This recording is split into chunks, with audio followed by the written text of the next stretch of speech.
We are a podcast for product marketers and B2B SaaS who feel misunderstood of what they do. From someone who truly gets what you do and basically help you feel less like a misfit, being unignorable in your role.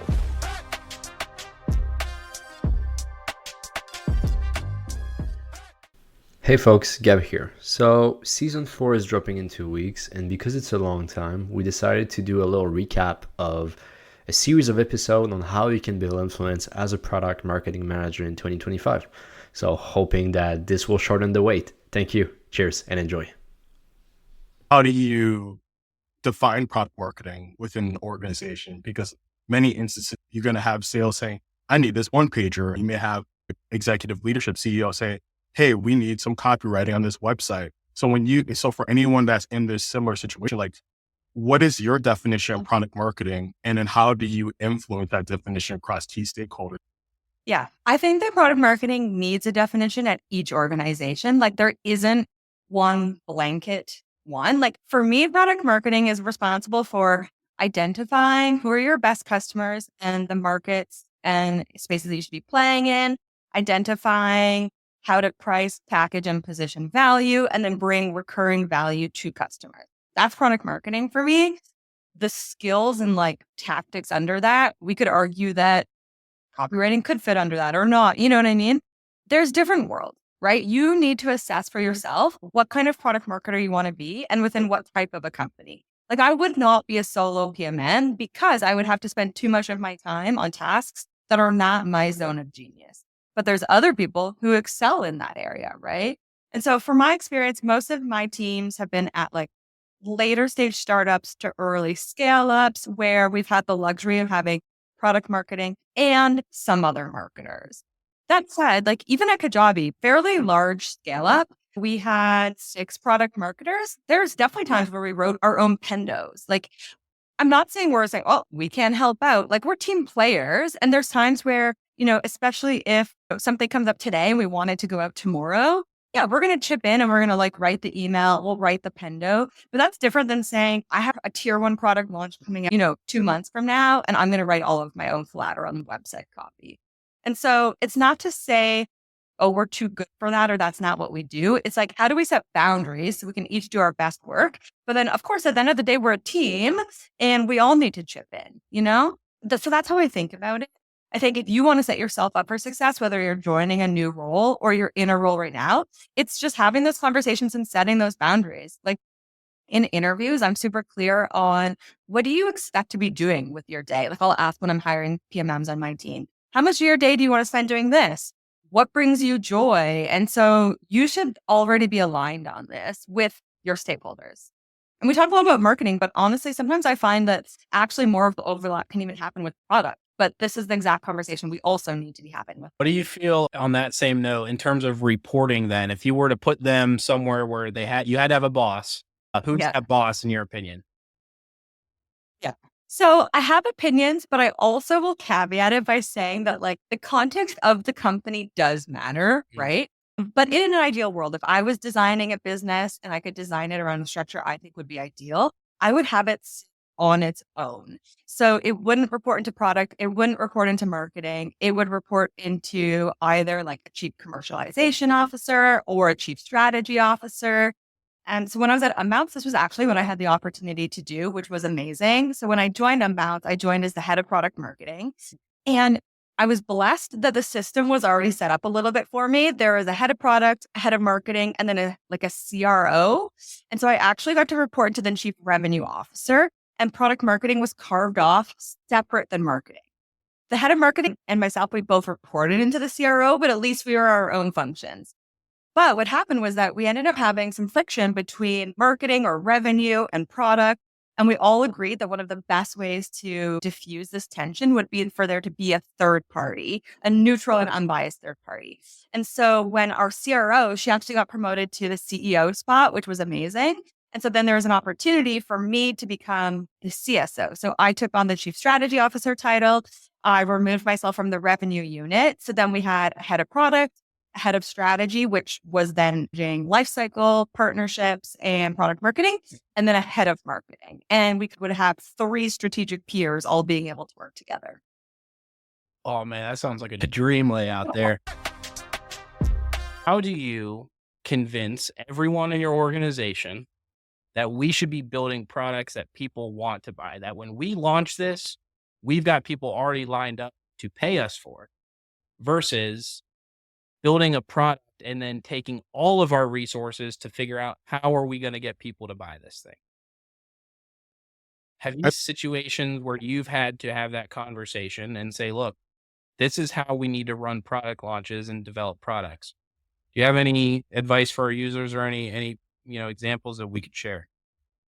I think it's something that both of you guys have said before, along with we had Jason on last week, is that conversation should begin with your product counterpart when you are thinking about the product roadmap, when you're looking at the annual plan. But let's say that you are not there for that conversation. You join at a later part of the year, you are new. I think it's that's the first, one of the first meetings to have on the books. It's hey, what does the roadmap look like? What are we prioritizing? What's changed?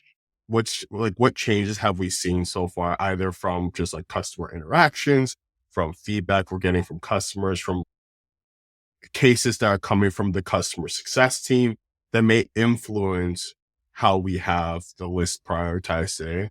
But I think at the end of the day, before we talk to the entire organization, is to have that sit down with the product counterpart and figure out what is their priority and what they want to launch next. Yep. I would agree with that. And I think that for a major part, when that's happening, there's already a roadmap. They already know what they want to do. And it's hey guys, here's this mix match weird stuff kind of word. Do something with it. Come on, PMMs, go to market with it. When positioning, as we know, should be done at the ideation phase. So then everything else is more of I don't want to use too much slang, but I would say it's more of a top-down approach and bottom-up. And we're just able to go to market more effectively than here's our kind of weird franking product. And you need to do something with it, and you need to position it correctly, and you need to do that. If you're able to do the research, to look at the competition, and then to identify gaps in the roadmap, I think it's a better way. And then you can say, okay, so can we take a step back?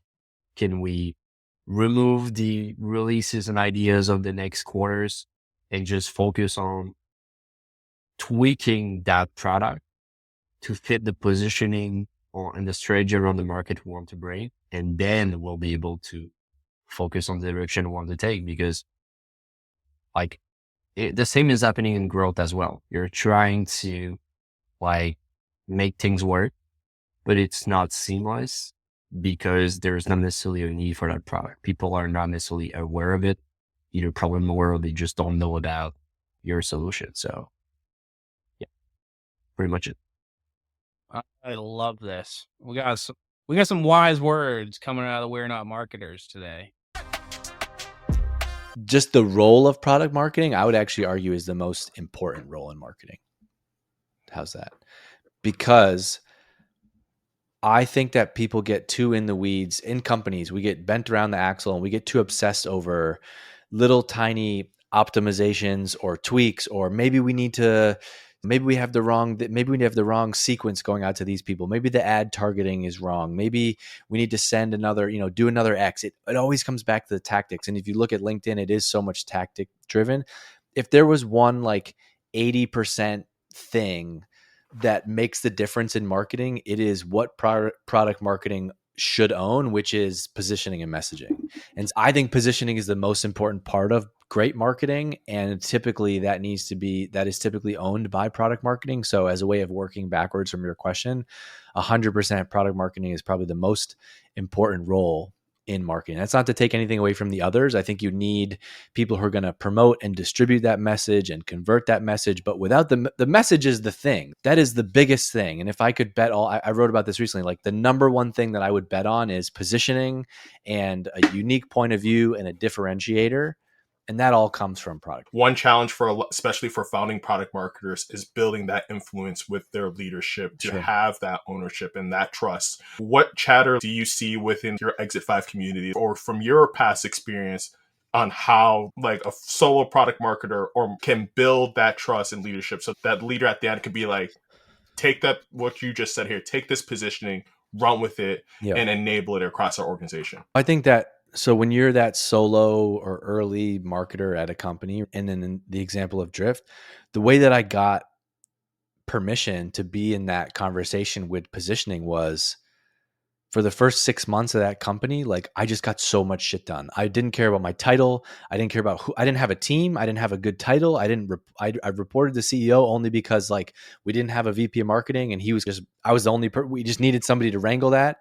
And I just got in and I just did everything. I got our blog up and running, and we got our first couple articles out, and our website traffic went from like 0 to 1,500 visitors in the first 2 weeks. And I got to present that to the company, and they're like, all right, this is cool. Like we got some attention now. And then we got our first couple email like 100 email subscribers. And then like I'm on the weekend and I'm reading articles about SEO. It was the first job opportunity that I had where I got to do all the doing. And so I could like make changes. And so they want somebody who takes ownership and autonomy and goes and just gets a bunch of things done. And so before I became involved in the positioning, like I put a ton of points on the board early on to then earn the right I got the right. The CEO then wanted to bring me into those conversations. I'll give you an example. There's a guy on our team at Exit 5 right now. His name is Matt, and Matt's been with us for a month and a half.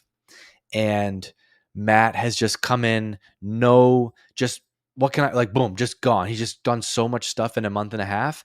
I find myself now like bringing him into more things because like he gets shit done and I want him to be involved. So there's an element of, if you're the solo product marketer, and I do think this is a space where product marketers can get stuck. Product marketers often default to like, I got to do my research. I got to talk to customers. This is going to take some time. I need a framework. I need a brief. And it's like you've been at the company for 6 weeks and all we have is a Google Doc. You can get there, but I'm just, especially at a startup, like you need to have a bias for action and let's get a bunch of stuff done. And so if you're the product marketer and you come in this company and you want to get the sales deck done and perfect, but you notice that they don't even have a sales deck, like how about your first week project is to make a V1 of the deck that's just better than what you have now. And it's 5 slides and you worked on it directly with the VP of marketing, VP of sales, like straight out of her mouth, okay, boom, that's V1. All right, cool. Oh, I think I like this guy, Gab. Like you need to put points on the board. You need people to want to bring you into those conversations, especially in a role like product marketing, where you don't necessarily have all the keys. You have to be brought in on all the things. Like you don't necessarily own the website. You don't necessarily own sales. You don't necessarily own demand gen, but you need to be involved. The way that you do that is by putting points on the board and being a great resource for people. This is just me, by the way. Everybody might disagree with this, but I have a huge bias for action. I move really fast. I like people that do the same. And so I want to see somebody come in and, hey, we hired you because we need this role. We don't need you to do six weeks worth of Google slides and here's what we could do. I want you to start making progress like right now. Let's put something on the board. And when I talk about this in Exit 5 and other people, some people, you can't really know what changes to make until you talk to customers. I'm not saying don't talk to customers. I'm not saying change everything right out of the gate, but there are small wins. Hey, I noticed there's no email, or this email that goes out is like pretty bad. Can we change that? It's those little things early on that I think build up your credibility, and you get the right to have those conversations later. Marketing. So then if I'm a founding PMM and I'm at an early stage startup, like I'm curious, like from your experience, like how did you build that influence to help navigate that conversation with your CEO before you were the April Dunford? Yeah. Because, I was that too, right? Like nobody cared what I had to say about anything at the beginning, even at the end, to be honest. Like, it doesn't get you that far with the founder, to be honest. Here's how I used to look at it. And this was true even when I when I wasn't at PMM. This was true when I was a vice president of marketing. Like I would get hired to come in and the CEO would be like, wave that marketing magic wand, April, and get the leads and the revenue going like this up to the right, and and just get it done. And I would come in, and my worry was that I would be building stuff on top of mushy positioning, which is foolish. So if I'm out there building campaigns, and I'm going to be writing messaging, and I'm going to be doing all this other stuff, and I'm going to fix the pitch deck and all the other things I'm going to do, but but we don't really know why we win in the market. We don't really know who our competitors are. We don't really understand what our differentiated value is. Then all that stuff is going to be junk. So I would come in, and now I have never once been successful at coming in, walking into the CEO's job, even as the vice president. I can't walk into the CEO founder and say, hey, you know what? I think this positioning is crap. And we should fix it. It's a bit like waltzing in there and saying their baby is ugly. Like, you're not going to get very far with that. So I would never do that. I mean, I might have tried to do that when I was junior and stupid, but you'll quickly discover that nobody has that influence, right? Except certain people have that. You know who has the influence to go in and walk in and tell the CEO their baby's ugly? The CEO's parent. April head of Dunford. Yeah, I mean, not even. It's not true. Like, even now as a consultant, like, the companies don't come to me until they've already decided they have a problem. Like, April doesn't go and convince them they have a problem, because that's impossible. So, vice president of sales, though, that's different. So if the vice president of sales comes in and says, we can't sell this stuff, I'm sorry, the CEO might not love that message, but they listen, because rubber meets the road over in sales. If we don't make our numbers, we're all going to die. So what I would do is I'm the brand new VP marketing, and I would walk over to sales. And I'd say, I'm just here. I'm stupid. I don't know anything, but I'm brand new. And I would just like to sit around on calls and talk to the reps about what's happening on these calls. So I'd sit in on the calls, and I'd be listening for the signs of weak positioning. And so the signs of weak positioning is customer prospect gets on the call, and the rep is pitching something, and the prospect is making this face, like, I don't understand a thing you're talking about, man. Like, and a lot of times you'd hear this phrase where you'd get on and you'd be like 10 minutes into the call, and the prospect is like, no, back it up, go back to the beginning. What did you say at the beginning? Like, because I'm not quite getting it. And so you can see this profound confusion, like, where a customer can't even figure out what you are. So that's one sign. Second sign you get is this, where prospect comes on and they say, oh yeah, so you guys are just like Salesforce. And you're not. You're nothing like Salesforce. Like, and so they've put you in a bucket that you don't belong in. And that's a really big problem. And then the rep will say, no, we're not that. No, let's go back to here. No, we actually do this other thing, and it's like this, and so that's a sign your positioning sucks. The other one you'll get is this real pushback, like, not even so much pushback on pricing, but a bit like, why would I pay for this? Like, I get what it is, but like, why would I pay for it? Can't I just do it with a spreadsheet? Or like, I'm using in my accounting package to do it right now. Like, can't I just do it with that? And so if I started seeing that stuff, then I would go and have lunch with the vice president of sales. And so I'm new here, but I've been listening on a bunch of calls, and I've been talking to your reps. And here's what I see. People don't understand what we are. People are comparing us to the wrong thing. People really don't understand the value. Do you see that? Do you think that's true? Now, if this is true, your vice president of sales sees it. He sees it every day. And so when I'm having that lunch, the vice president of sales is going to go, yeah, man, there's a problem. And they'll probably blame it on the product, or they'll blame it on something. They'll say, oh, this is just really hard to sell. Or they'll say, oh, the market's really crowded, or whatever. And I'll say, look, over in marketing land, we have this concept, and it's called positioning. And here's what it is. Have we ever done a formal positioning process in this company? And the answer is almost always no. And I'll say, I'm not saying the positioning is bad, and I don't know what it would look like if it was better, but I think it's worth given what I'm hearing on the sales side, I think it's worth looking at it. I think we should just look at it. Then I would go have the exact same conversation with the person running product.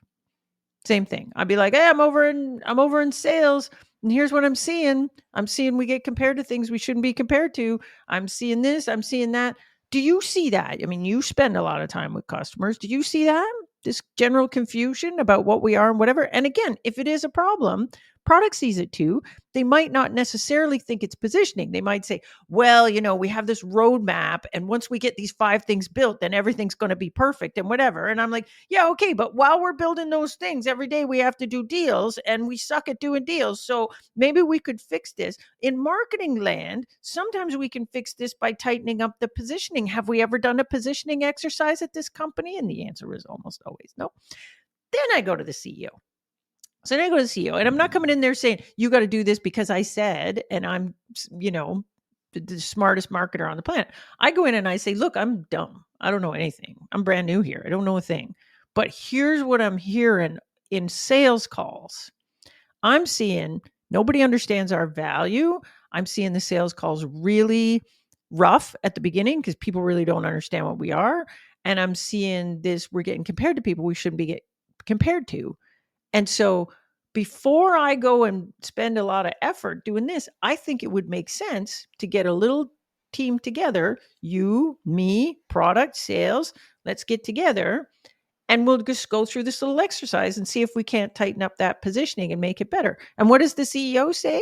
They don't say, oh yeah, April, let's do that. They say, what does John over in sales think about this? And I say, gosh, I have no idea. Let's call him. And then we get John on the phone, and John says, yeah, man, I've been thinking about this for a long time. And I think, yeah, it would be a good idea because I already sold him. And then they call product, and I've already sold them too. She's got her reference call already in the bag.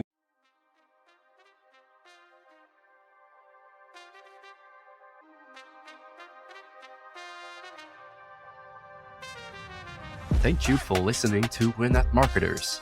If you liked what you heard, please subscribe, review our podcast, and share this episode with other PMMs. Thanks again, and see you soon.